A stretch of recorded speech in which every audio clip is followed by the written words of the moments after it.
একটিবার তোমার রথখানা একটু থামা। খুড়ো, তোমার চরণে আমি নিবেদনে জানাই,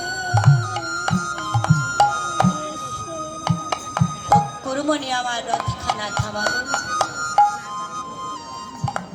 শ্রীমতী রাধারানী আমার রথের সম্মুখে দাঁড়িয়েছে, বলছে অক্ষর খুড়াগো, অক্ষর খুড়াগো, শুনেছি যদি কেহ কোথাও যাত্রা করে, সেই যাত্রা কালে যদি কোনো শবদেহ দর্শন করা হয়, তার নাকি সেই যাত্রা শুভ হয় গো। তাই ওগো অক্ষর খুড়ো, তুমি তো আমার কৃষ্ণকে নিয়ে যাচ্ছ, তোমার এই রথখানা আমার এই বুকের উপর উঠে দাও, বুকের উপর দিয়ে চালিয়ে যাও। তোমার ওই রথের আঘাতে আমার এই দেহকে, আমার প্রাণ পাখিটা যেন বিলীন হয়ে যায়।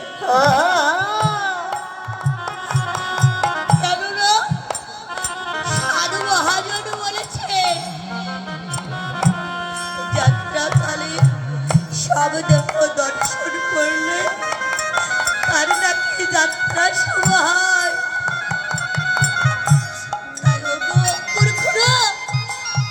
এই শবদেহ হলো মরা দেহ মা। কেননা ওই অক্ষরের রথখানা যদি রাধারানীর বুকের উপর দিয়ে চালিয়ে যায়, রাধারানীর প্রাণ থেকে দেহখানা বিয়োগ হয়ে যাবে।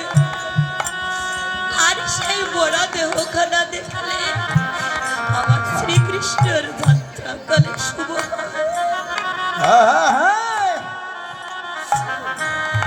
আমার গোবিন্দ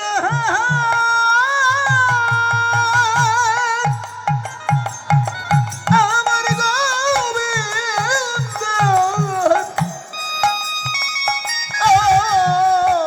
যাত্রা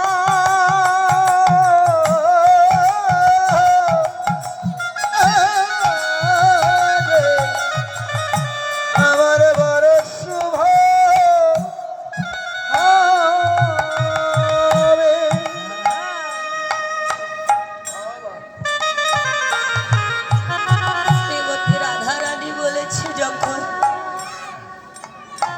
আরে কৃষ্ণ কি করলেন? অক্ষর খুড়োকে বলল, অক্ষর খুড়ো, রথখানি একটু বিলম্ব রাখো। কৃষ্ণ আমার রথ থেকে নেমে এলেন, এসে শ্রীমতী রাধারানীকে বলছে, রাধে, অক্ষর খুড়ো, তোমরা এখন একটু বিশ্রাম রাখো, আমি একটু যমুনা স্নান করে আসি। বাবা তখন কৃষ্ণ আমার যমুনার গর্ভে যমুনা স্নানে গেল, আর যমুনাকে ডেকে ডেকে বলেছে, যমুনে, ও যমুনে,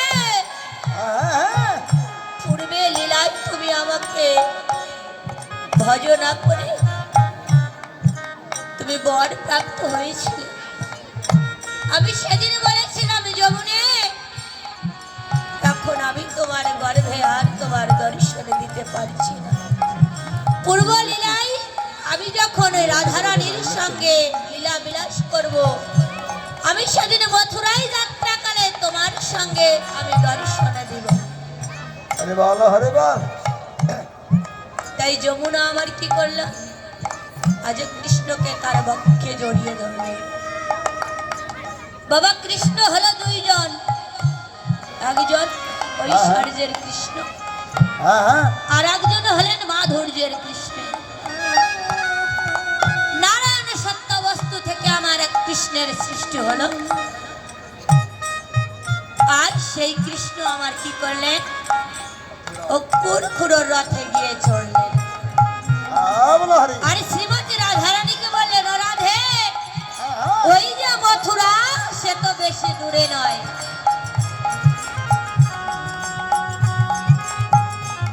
বলে বেশি দূরে নয়,